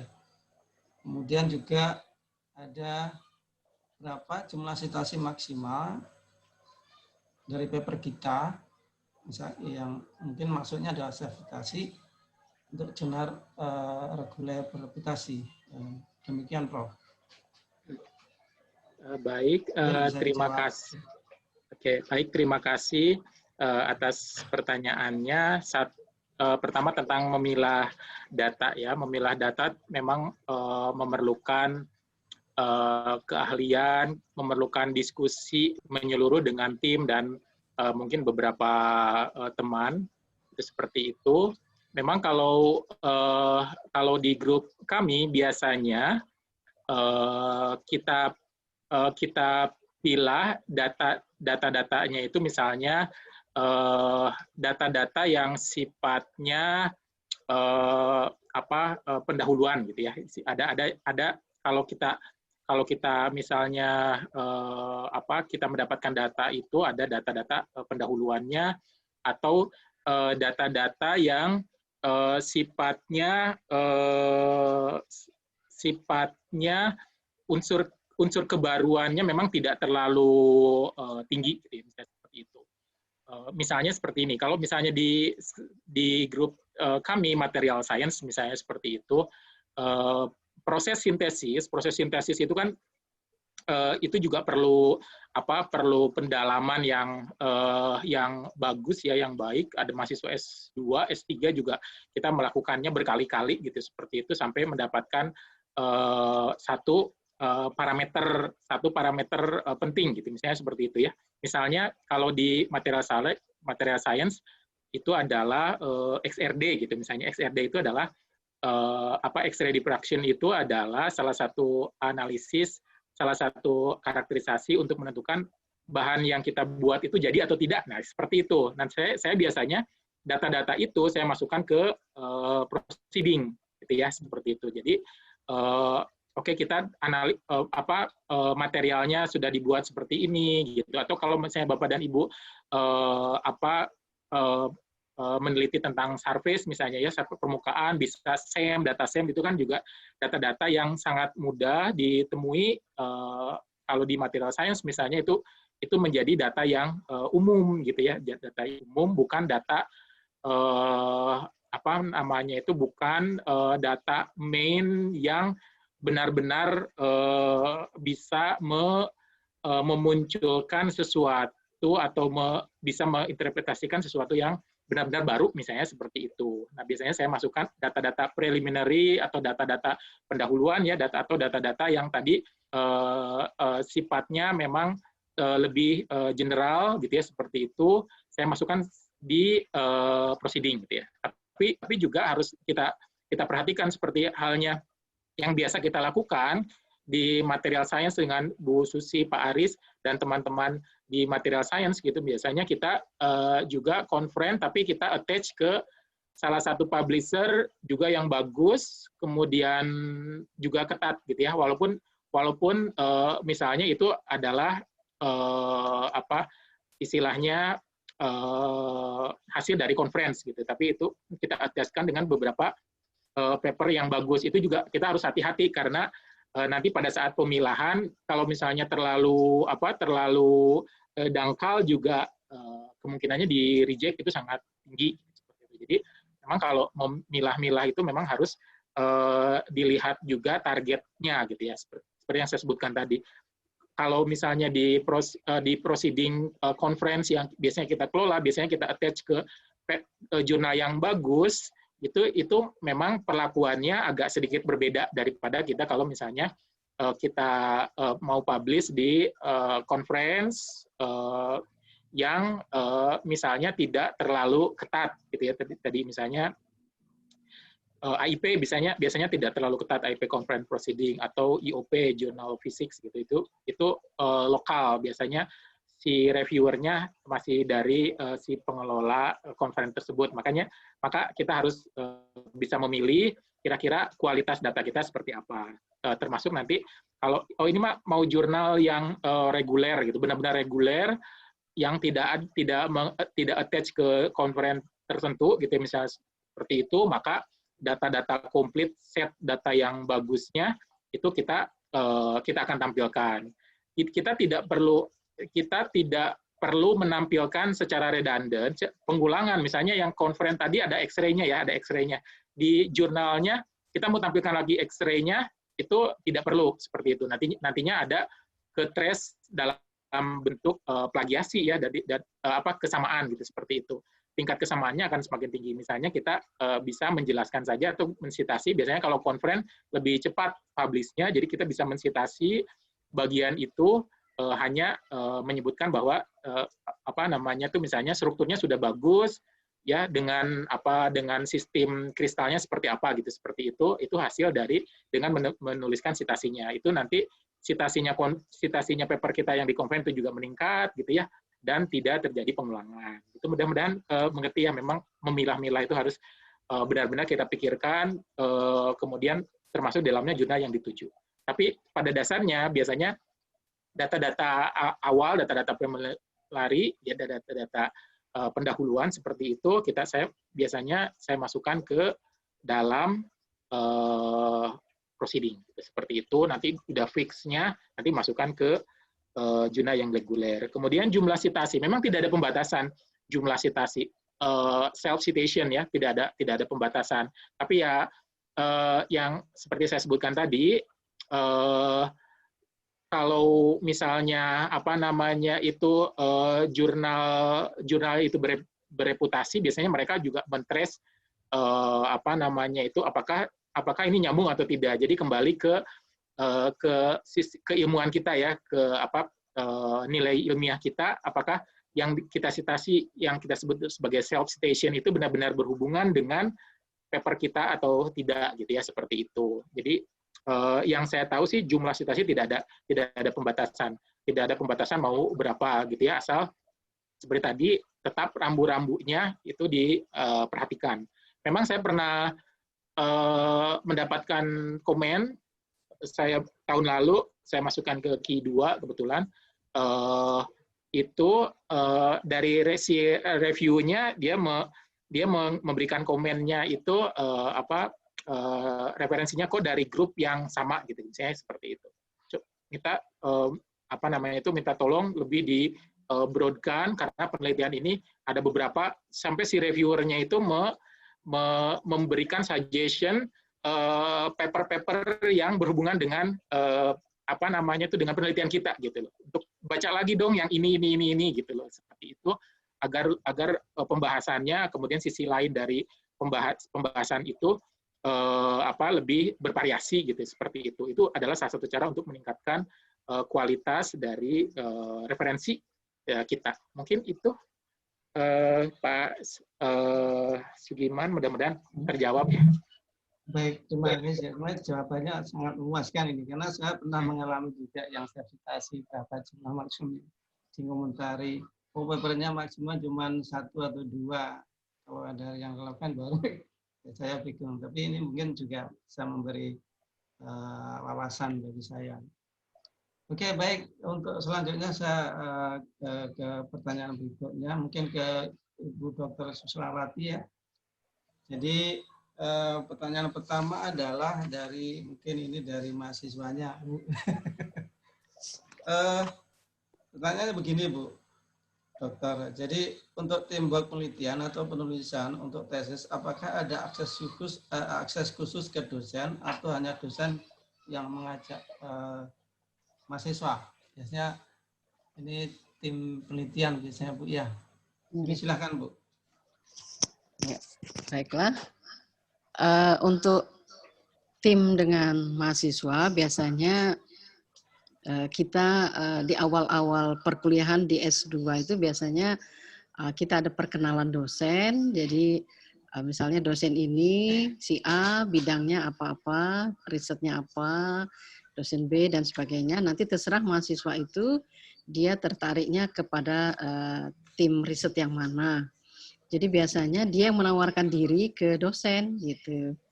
Nanti dosen melihat apakah dia misalnya kita masukkan dalam tim riset kita atau tidak gitu. Misalnya kita membuat proposal nanti proposal tesisnya, kalau dia memang ingin ikut riset kita berarti dia adalah teamwork kita yang bagian dari riset kita.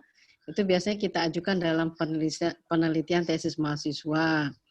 Jadi kalau kita diterima dalam penelitian tesis mahasiswa itu PTM yang dana Ristek Dikti itu, nah itu akan sangat membantu mahasiswa dalam proses penelitiannya.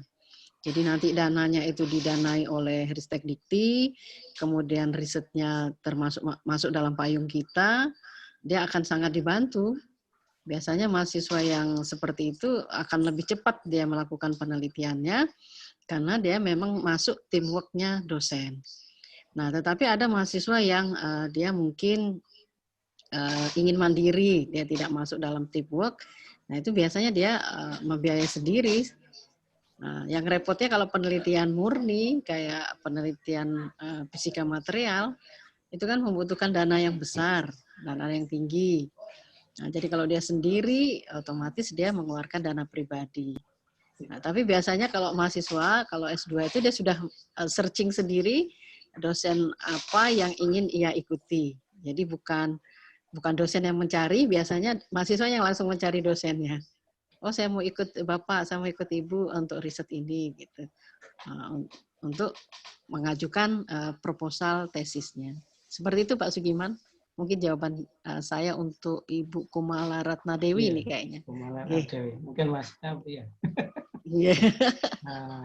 Ya, terima kasih Pak Sugiman. Ya, mudah-mudahan memuaskan Ibu Kumala. Ya, baik, saya kembali ke Profesor Ade. Jadi ada pertanyaan lagi untuk Profesor Ade.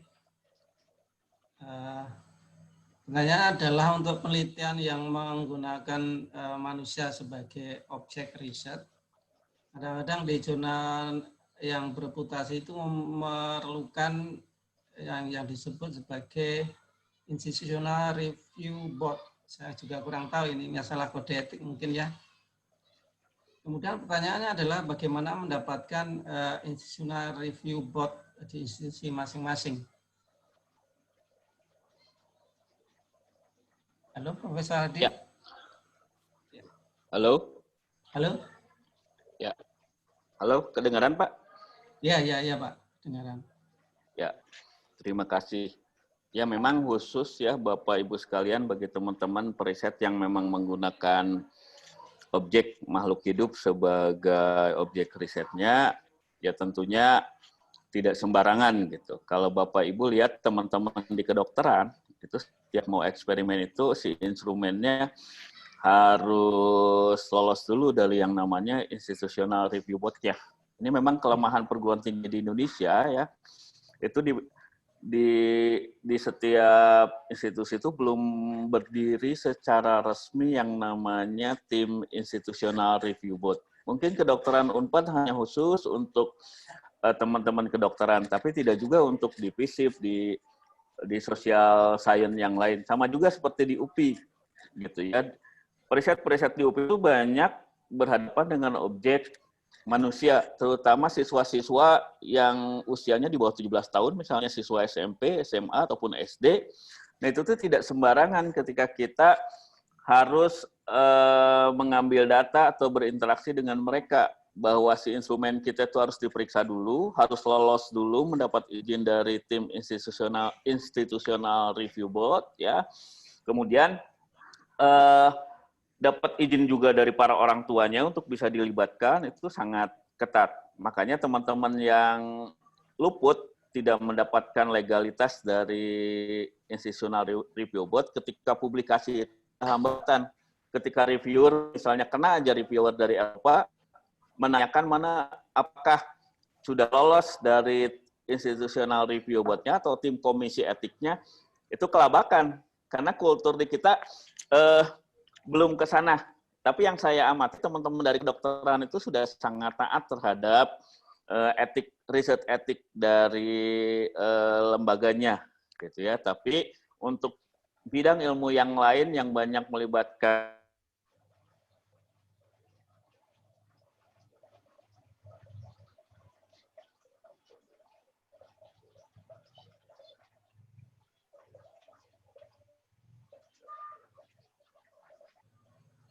Halo? Halo, Prof. Adi? ya, maaf terputus, mungkin kendala jaringan. Iya. Ya. Nah, sebenarnya legalitas dari institutional review board itu bukan hanya untuk memberi izin untuk meriset manusia yang di bawah umur 17 tahun, tapi juga misalnya teman-teman dari ilmu sosial ingin meriset manusia yang ada di pedalaman, suku terasing, itu pun perlu. Atau misalnya manusia dengan para penderita COVID-19 misalnya, ingin kita riset, itu pun perlu legalitas dari institutional review board. Ini teman-teman periset bidang pendidikan, ini hati-hati ketika kita mengambil data untuk anak-anak SD, SMP itu tidak sembarangan ya. Sebaiknya setiap universitas sudah berdiri organisasi yang namanya Institutional Review Board. Saya pernah berkunjung ke tim atau diskusi dengan tim Institutional Review Board Nanyang, ya, NTU dan NUS. Itu memang jelas ada organisasinya. Biasanya itu para dewan suro gitu ya, para senior-senior yang sudah kahot reputasi risetnya masuk ke dalam tim seperti itu. Tapi khusus memang menelisik instrumen-instrumen riset ataupun prosedur-prosedur riset yang berkaitan dengan manusia sebagai objek. Kalau kita sih yang eksperimen dengan benda mati tidak ada masalah ya. Mau diapa-apain juga perilakunya nggak bakalan bahaya gitu. Seperti itu.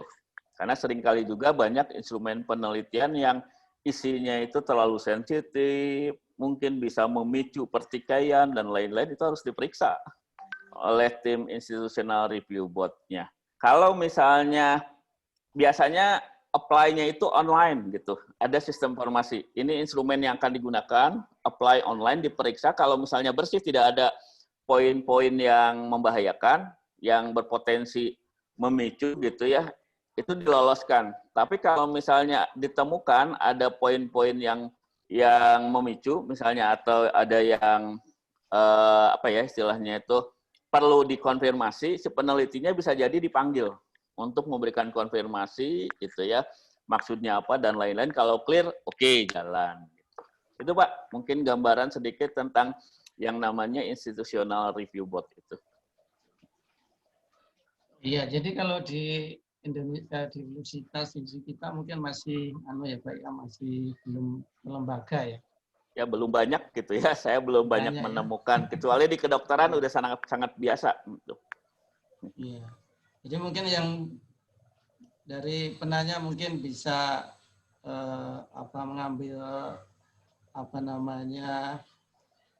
manfaat dari jawaban dari Profesor Arde. Jadi mungkin agak lebih susah ya untuk yang melampirkan National Review Board untuk yang menggunakan manusia sebagai riset objek. Ya. Oke, baik. Terima kasih Prof. Ade. Selanjutnya kembali ke Profesor Regiana. Ada pertanyaan, ini mungkin dari mahasiswa ya. Jadi ini menjadi permasalahan kita semua di Indonesia ya. Jadi akses jurnal itu yang terutama yang berputasi itu mahal. Jadi bagaimana supaya dapat mengakses jurnal yang tidak berbayar, dan tentunya itu ya ada yang bisa, ada yang tidak. Silakan Profesor Regiana. Ya, untuk memang kendalanya di kita itu adalah tidak semua institusi itu berlangganan jurnal-jurnal yang memang kita butuhkan seperti itu ya. Itu untuk jurnal-jurnal yang berbayar. Tapi memang salah satu caranya seperti saya sebutkan tadi adalah kita mencari yang open access jurnal. Open access jurnal itu adalah jurnal di mana kita bisa mengaksesnya, tidak perlu membayar karena fee publikasinya biasanya dibebankan terhadap author, gitu ya. Jadi ada mutual advantage gitulah seperti itu ya.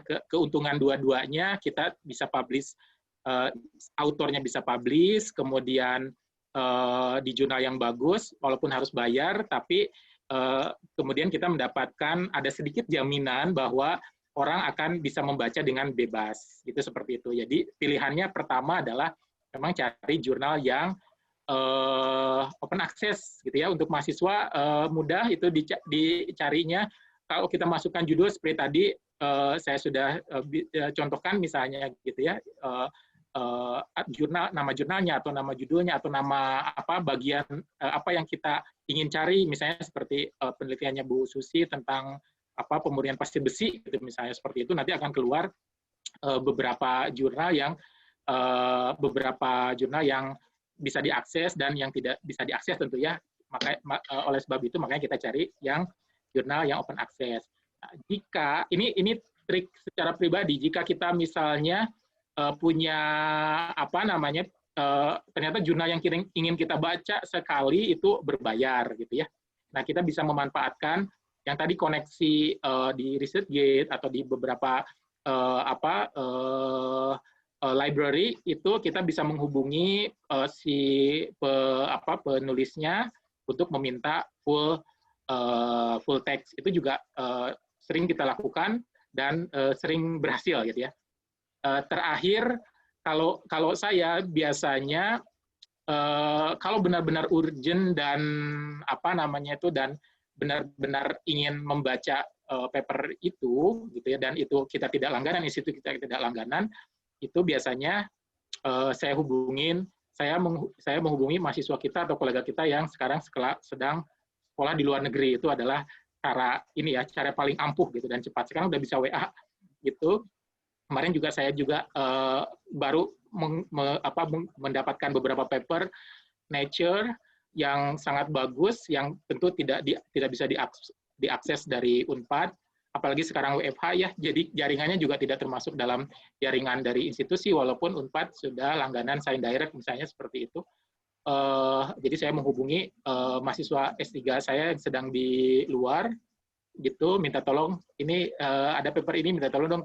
Rata-rata yang di luar negeri itu mereka punya akses ke jurnal-jurnal, apalagi jurnal-jurnal saya sebutkan tadi ya, main jurnal untuk penelitian kita, di mana jurnal-jurnal tersebut harus berbayar gitu ya. Kalau misalnya mengeluarkan uang ya seperti tadi ya, apalagi mahasiswa kita juga sama punya project juga sama, tapi kayaknya juga sayang ya harus mengeluarkan berapa puluh euro, berapa puluh dolar, bisa sampai 100 lebih gitu ya, misalnya untuk download jurnal gitu ya, seperti itu gitu. Selama kita masih bisa akses yang free, kenapa tidak gitu ya, kita manfaatkan. Seperti itu tipsnya, Pak Sugita. Ya. Baik, terima kasih. Jadi memang di Indonesia untuk akses berbayar ini agak susah karena memang biayanya sangat mahal untuk bisa mengakses, terutama yang dari Elsevier, yang direct. Baik, saya lanjut ke Ibu Dr. Susilawati. Mungkin ada pertanyaan yang mungkin sudah ada terbaca di situ di live chat-nya. Jadi dari Lalu Rafta ya. Saya pertanyaannya kira-kira begini Bu ya. Jadi kalau kita mengirim jurnal itu ada yang proses reviewnya lama, ada yang sebentar, ada yang sampai 1 tahun bahkan tidak ada kabar. Nah kita sebagai yang submit itu bagaimana tanda-tandanya kalau reviewnya bakal lama atau tidak? Mungkin ada tambahan juga dari Prof. Ade karena sebagai pengelola jurnal yang bereputasi ini. Silakan Bu Dr. Susilawati. Ya, baiklah. Kalau menurut pengalaman, kalau jurnal itu memang bereputasi, apalagi internasional, biasanya tidak makan waktu yang lama. Kita pun sebagai reviewer, kalau di internasional itu dia beri waktu sebentar untuk kita mereview. Biasanya dia email kita, misalnya kita reviewer ya, kita di emailnya dikasih waktu paling seminggu, 10 hari gitu untuk mereview suatu artikel. Jadi kalau menurut saya, kalau yang sudah bereputasi biasanya tidak lama. Cuma yang lamanya itu kita biasanya di-review, kemudian kita perbaiki, terus kemudian ada salah lagi, di-review lagi, dan seterusnya itu berkali-kali. Itu ya alhamdulillah berarti tidak di-reject, berarti ada langkah untuk kita dipublikasi. Nah itu memang setelah diterima untuk terbitnya butuh waktu lagi gitu, biasanya setahun gitu. Biasanya kita harus sabar. Tapi kalau misalnya tidak di-review sampai 1 tahun, nah kita pertanyakan juga. Jurnal nasional terakreditasi saja yang ada di Indonesia, kalau kita submit, itu tidak lama langsung direspon gitu. Kalau yang sudah bereputasi nasional ya, nasional terakreditasi biasanya tidak lama langsung direspon oleh tim editornya. Nah, cuman memang mereviewnya itu kadang diberikan kepada reviewernya lama kembalinya. Biasanya kalau di Indonesia seperti itu, lama meresponnya. Nah, tapi kalau ya bisa tidak kembali. Tapi kalau internasional yang bereputasi, menurut saya pengalaman tidak lama-lama. Jadi kalau lama sekali tidak ada respon, nah kita lebih baik email kembali, kita tarik kembali gitu. Kita tarik masukkan ke jurnal lain yang jelas dia punya time work-nya sekian hari, sekian minggu dalam proses review begitu. Begitu mungkin menurut saya Pak Sugiman. Terima kasih. Baik, mungkin ada tambahan dari Prof. Ade yang mengelola jurnal. Ya. Memang ini dilematis ya. Ini termasuk juga permasalahan jurnal yang kita kelola karena memang rata-rata pengelola jurnal di di Indonesia itu perguruan tinggi kan, bukan perusahaan seperti Taylor & Francis ataupun Elsevier. Jadi kita bekerja itu sisa-sisa dari pekerjaan rutin, sehingga memang kendala komunikasi merespon email dari peserta itu jadi presiden buruk bagi kami gitu ya, karena memang pertama kontributor sangat banyak gitu ya, kita harus menjawab satu persatu, itu cukup melelahkan juga. Di satu sisi ketika ingin mengambil staff misalnya PR gitu ya untuk jurnal kita, masih pihak universitas juga masih agak ya birokrasinya berat lah, kecuali misalnya ada yang berani misalnya jurnal saya kemudian diakuisisi Gramedia gitu ya, atau misalnya diakuisisi penerbit-penerbit profesional di Indonesia, mungkin ada tren baru gitu. Itu bisa lebih profesional gitu ya. Tapi memang saya kira memang rata-rata jurnal internasional di Indonesia itu slow respon gitu ya, karena memang ada hambatan seperti itu. Tapi kalau ke Science Direct, ke Springer, apalagi kalau di reject itu cepat jawabannya gitu ya. Seperti itu. Yang kedua, etika Pak. Yang sering saya alami para kontributor itu apa ya? Kalau kita kan berkomunikasi dengan editor jurnal itu via email, gitu ya, karena kita juga nggak kenal. memang etikanya seperti itu. Tapi kalau di Indonesia saya tuh tiap hari hampir ditelepon para penulis yang mau submit, Pak titip ya jurnal saya mau ke guru besar, tinggal satu lagi perlu yang Q1, kan itu konflik of interest gitu ya. Kita tuh kadang bingung gitu. Ada yang via WA nggak dibalas, marah-marah juga. Ini sombong ya editornya dan seterusnya. Jadi suka duka jadi pengelola jurnal di Indonesia memang lebih berat gitu ya. Sehingga memang hampir kebanyakan respon terhadap pertanyaan autor dan lain itu lambat untuk dijawab karena memang kita bekerja untuk mengelola jurnal itu tidak full. Saya pernah berkunjung ke pengelola jurnal Pertanika di UPM Malaysia. Pada saat itu Nayan Kanwal sebagai editornya, dia menangani sekitar 4 jurnal UPM. Jadi Nayan itu seorang dosen di sana, tapi ketika dia jadi direktur penerbitannya, tugas ngajarnya dicabut. Semua tugas ngajarnya dicabut untuk fokus ke sana, tapi mungkin ada semacam BKD juga ya, bahwa tugas sebagai direkturnya itu ya di-convert gitu, sama memiliki nilai sebagai tugas mengajarnya. Jadi kita tidak kan ngajar di Pasca, ngajar di S1, ngelola jurnal juga, wah pokoknya super gitu ya. Jadi memang mohon maaf misalnya ketika memang ketemu jurnal-jurnal yang sedang berkembang, belum profesional, pasti itu ada kendala komunikasi, terutama telat respon. Maka saran saya, cari jurnal-jurnal yang sudah sangat profesional. Sekalipun dapat jawaban buruk, di-reject, tapi kita pelong gitu, segera mendapat keputusan gitu. Tapi itu tadi betul seperti Bu Susilawati, kalau misalnya sampai 4-5 bulan belum juga disentuh atau masih proses submit, belum ada proses review, sebaiknya di-withdraw saja di email, tapi jangan sepihak withdraw-nya. Kirim email baik-baik, dicabut lagi, karena ada kemungkinan suka jadi double publication gitu. Karena kenapa? Tidak semua jurnal itu melakukan proses bisnis yang benar gitu. Ada proses review dan lain-lain.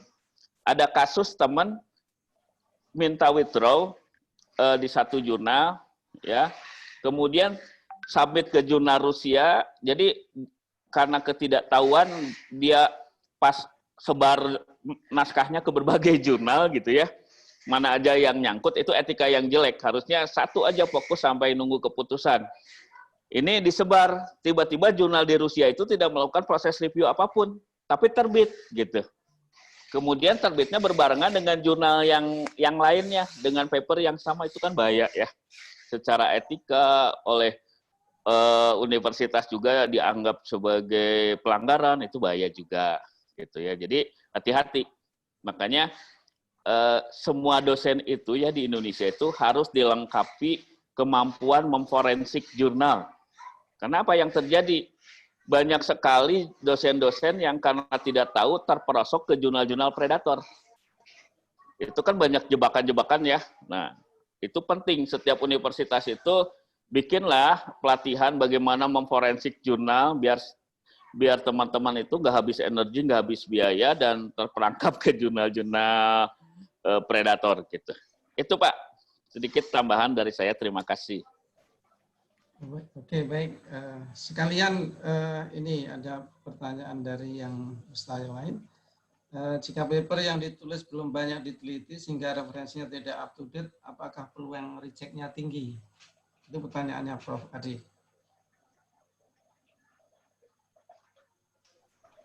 Ya, ini untuk saya atau untuk Kang Rusdiana? Ya, hakikatnya kan kalau riset itu kita harus melihat isu yang sedang hangat ya.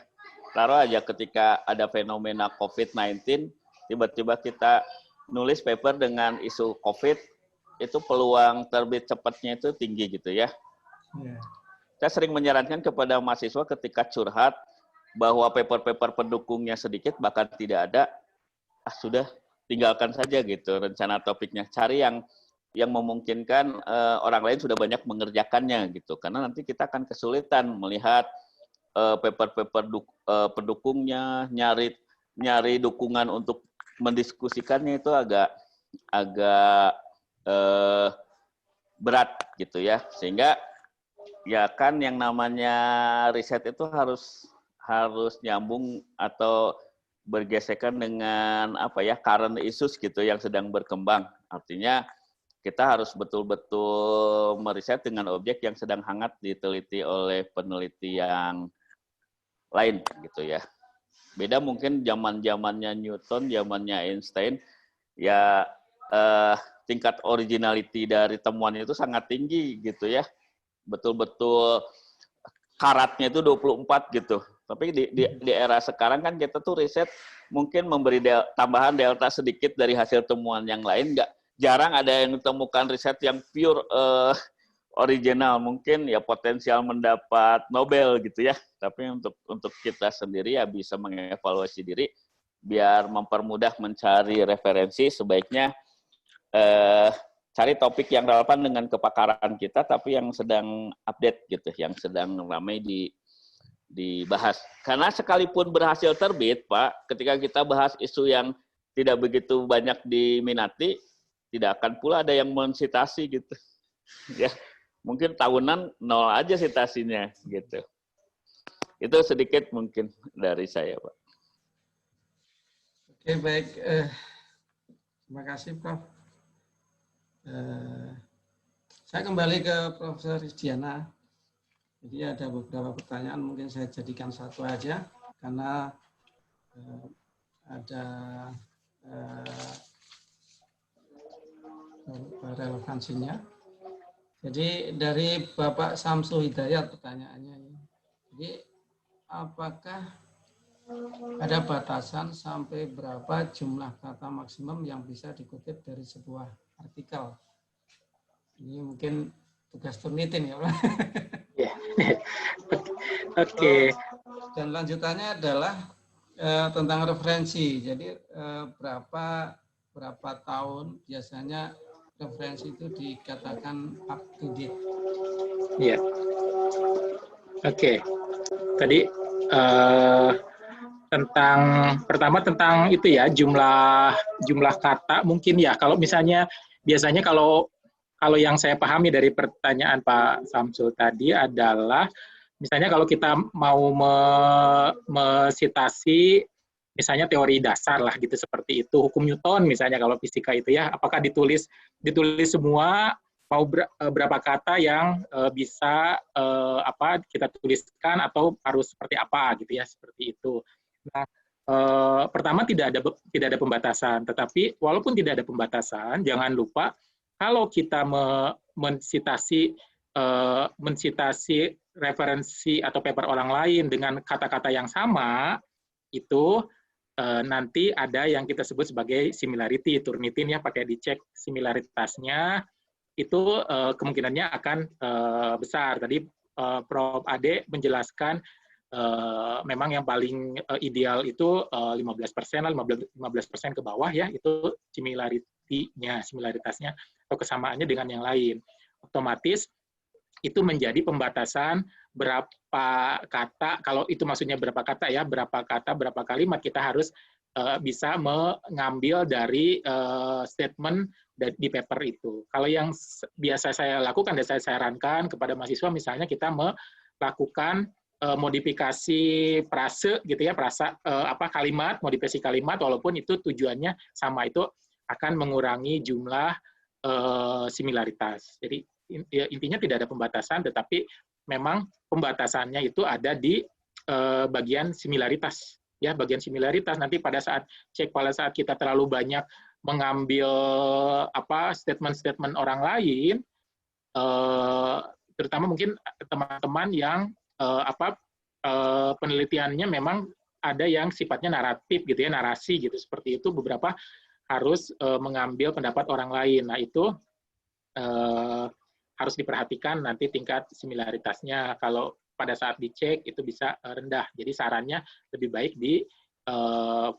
dimodifikasi kalimatnya gitu ya, sehingga walaupun maksudnya sama gitu, seperti itu, untuk menghindari similaritas yang tinggi gitu ya, seperti itu. Kemudian update referensi yang paling baru lebih bagus gitu ya tentu. Kalau misalnya kita mau publish tahun 2000, biasanya memang kita sebut update itu 5 tahun terakhir gitu. Misalnya itu dari mulai 2015 sampai dengan tahun sekarang awal terbit misalnya tahun 2000 atau 2016 sampai tahun 2000 itu kita bisa masukkan itu sebagai referensi yang up to date gitu ya, yang referensi terbaru gitu. Memang tidak ada acuan seperti apa, cuma memang kalau kita merefer penelitian-penelitian yang baru, artinya atau publikasi-publikasi yang baru, artinya memang penelitian kita sedang up to date. Kalau misalnya kita tadi disebutkan Prof. Ade, penelitiannya publikasi terakhir tahun 60-an gitu misalnya seperti itu ya. Kemungkinannya itu apakah itu tidak menarik, apakah itu tidak berkembang, atau susah sekali gitu ya, atau memang tidak ada fungsi, tidak ada gunanya untuk diteliti misalnya seperti itu ya. Itu ada beberapa posibilitas kenapa referensinya hanya ada di referensi di tahun-tahun jadul gitu seperti itu ya, tahun 60-an, 70-an atau 80-an seperti itu. Kalau bisa memang yang disebut dengan referensi yang up to date itu yang 5 tahun terakhir gitu. Biasanya beberapa jurnal memang ada mensyaratkan itu dan memberikan state yang clear bahwa harus ada referensi dari referensi terbaru. Mungkin itu Pak Sugiman kemudian menjawab. Oh, baik, terima kasih Prof. Mungkin ada Bapak Ibu yang ingin menanyakan lagi. Saya lihat di live chat-nya kok sudah tidak ada. Itu dari Bapak Ibu panitia mungkin.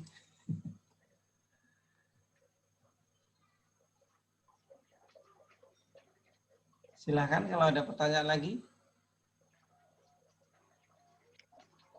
Pak Kisman tadi bertanya tentang linknya Pak ya, saya tadi berikan sebagai referensi saja. Memang kalau misalnya predator itu kan judulnya biasanya dicurigai sebagai predator gitu ya.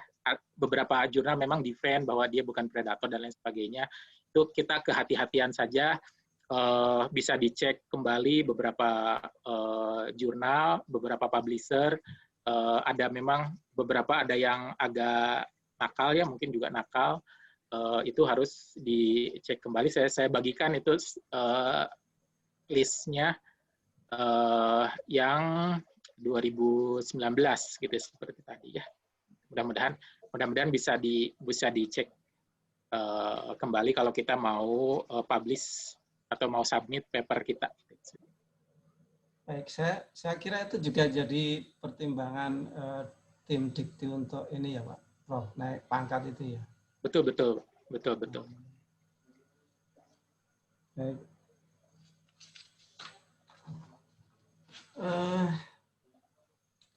Mungkin untuk Prof Adi, mungkin ada pertanyaan dari saya, Prof. Jadi ini sesuatu yang agak mengecewakan kalau saya, terutama tentang paper yang di-reject. Saya sudah beberapa kali submit paper yang di-reject kan. Mungkin saat sekarang reject 3 hari kemudian, sekarang submit 3 hari kemudian sudah jawab dari reject, terutama yang di Elsevier itu. Nah, supaya kita tidak kehilangan mood untuk merevisi paper itu supaya bisa kita submit ke yang lain itu, bagaimana kita harus manage itu, Prof? Silakan Prof Adi. Ya, terima kasih Pak Sugiman. Kalau pengalaman saya ya, nulis proposal ataupun nulis paper, insya Allah tidak ada istilah mubazir gitu ya. Ditolak oleh publisher yang lain, itu karena yang misalnya karena kelemahannya dari aspek originality gitu ya, itu ada kemungkinan juga beruntung diterima di jurnal yang lain setelah dilakukan revisi yang serius gitu ya. Saya tidak pernah gitu ya. Saya tuh sebenarnya kalau submit jurnal banyaknya di reject gitu. Tapi kemudian accepted di jurnal yang lain kadang-kadang aneh. Ditolak di jurnal Q2 tapi diterima di jurnal Q1 atau ditolak di jurnal Q3 diterima di jurnal Q2 karena ya mungkin masing-masing pengelola ataupun reviewnya memiliki tingkat pemahaman terhadap topik kita tuh macam-macam gitu. Jadi artinya sebenarnya harus tetap semangat karena yang namanya proposal ketika ditolak pun tahun depan atau tahun kapan bisa direvisi, bisa jadi diterima. Kalau pengalaman saya nggak pernah ada yang tiba-tiba hangus dibuang begitu saja, pasti ujung-ujungnya terbit gitu ya. Cuma memang itu tadi yang namanya dosen itu harus sabar gitu ya. Kemudian kerja keras untuk melakukan perbaikan. Kalau untuk mahasiswa S3 saya biasanya saya selalu ngasih nasihat kalau waktu studinya masih panjang, coba aja manuskripnya itu masukin dulu ke jurnal Q1. Syukur-syukur lolos secara screening awal gitu ya, masuk reviewer. Sekalipun ditolak itu kayaknya masih bisa dibanggakan ke teman-temannya gitu. Baru ditolak jurnal Q1 gitu ya. Nanti tuh masukan-masukan dari reviewernya tuh lebih hebat daripada promotornya gitu. Sehingga bisa diperbaiki pelan-pelan nanti cari lagi alternatif jurnal yang lain. Artinya itu ya, hanya memang ini tadi buat teman-teman para junior, mungkin ini pengalaman saya ataupun Prof. Risdiana, ya kita harus pegang semangat gitu ya, bahwa publikasi ilmiah itu harus tanpa pamrih gitu. Bukan ujung-ujungnya motivasinya nambah untuk naik pangkat gitu. Jangan, itu rusak motivasi kita untuk dikti gitu, tapi untuk diri sendiri, karena hakikatnya yang namanya dosen itu ya seorang ilmuwan juga yang punya kewajiban ya secara natural harus sesegera mungkin mendiseminasikan hasil temuannya melalui publikasi ilmiah. Tidak ada hitung-hitungan gitu, saya baru naik pangkat, tahan dulu, nggak publikasi, tidak begitu gitu ya. Publikasilah tanpa pamrih gitu. Masalah nanti jadi kum atau tidak, masalah terindeks Scopus ataupun tidak, itu anggap pahalanya gitu dari hasil kerja keras kita. Seringkali teman-teman para junior itu hitung-hitungan kalau urusan publikasi gitu. Padahal universitas itu perlu lari kenceng gitu untuk meningkatkan performance lembaganya. Sementara kita hitung-hitungan gitu ya. Itu saja Pak Sugiman. Mudah-mudahan semua ilmuwan di Indonesia itu punya semangat yang sama gitu ya untuk publikasi ilmiah. Baik, terima kasih Prof. Itu nasihat yang sangat baik sekali bagi diri saya sendiri, mungkin dari teman-teman yang lain ya. Oke, karena tidak ada pertanyaan, workshop kali ini bisa kita akhiri. Terima kasih banyak kami sampaikan kepada Prof. Ade, Prof. Diana, dan Ibu Dr. Susilawati. Jadi mungkin kita menurut paper memang kita harus punya strategi khusus, kemudian kita juga harus bisa membangun kerjasama, kemudian kita bisa harus membuat mood kita untuk tetap berkarya di bidang publikasi. Jadi terima kasih sekali lagi kami sampaikan ke Prof. Ade, Prof. Diana, dan Dr. Susilawati. Untuk selanjutnya kami berikan kepada Bapak Rahma sebagai pembawa acara. Silakan. Oke. Baik, terima kasih Bapak Sugiman selaku moderator pada diskusi ini. Terima kasih juga kepada Bapak Ibu narasumber, materi diskusinya sangat menarik. Dan kemudian bagi Bapak Ibu yang belum sempat mungkin atau masih ingin diskusi dengan narasumber karena terhalang oleh waktu, mungkin dapat melanjutkan diskusi dengan menghubungi Bapak Ibu narasumber melalui kontak yang telah diberikan tadi mungkin ya oleh para narasumber. Terima kasih. Baik Bapak Ibu sekalian, saya ingatkan kembali, bagi yang belum untuk mengisi daftar hadir, dapat mengisi daftar hadir melalui link yang ini, yang ada di layar. Kemudian nanti untuk materi juga sudah bisa diakses, nanti kami juga insya Allah akan mengirimkan via email juga ya untuk mengenai materi-materinya. Oke, Bapak Ibu sekalian, kita lanjut ke acara kita yang berikutnya, Ya, ini sebelum ke acara penutup, kita akan membacakan 6 peserta terpilih terlebih dahulu yang mendapatkan door prize, 3 webcam dan 3 headset, Bapak Ibu sekalian.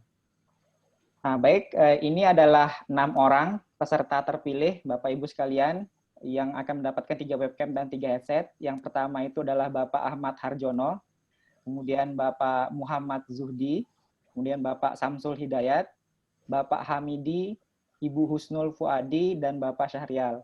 Kami ucapkan selamat kepada Bapak Ibu, 6 orang peserta terpilih. Nanti silakan menghubungi panitia ataupun nanti panitia yang bakal menghubungi Bapak Ibu sekalian.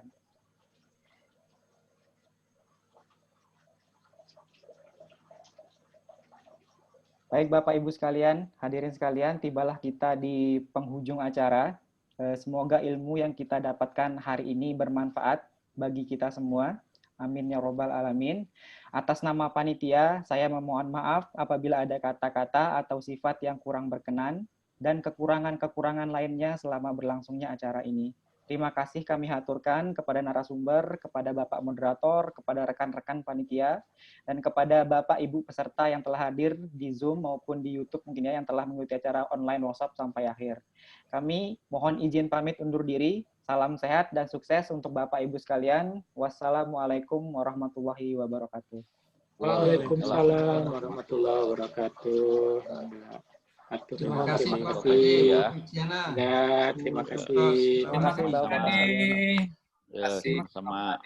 Pak Prof. Ade, terima kasih Pak Prof. Lisdiana. Ya. Saya izin live ya Pak, Bu. Terima kasih Pak Prof. Ade. Terima kasih Pak. Terima kasih Bapak. Terima kasih. Pak Prof. Ketut Mahardika, terima kasih. Terima kasih Pak Prof. Ketut Mahardika telah hadir.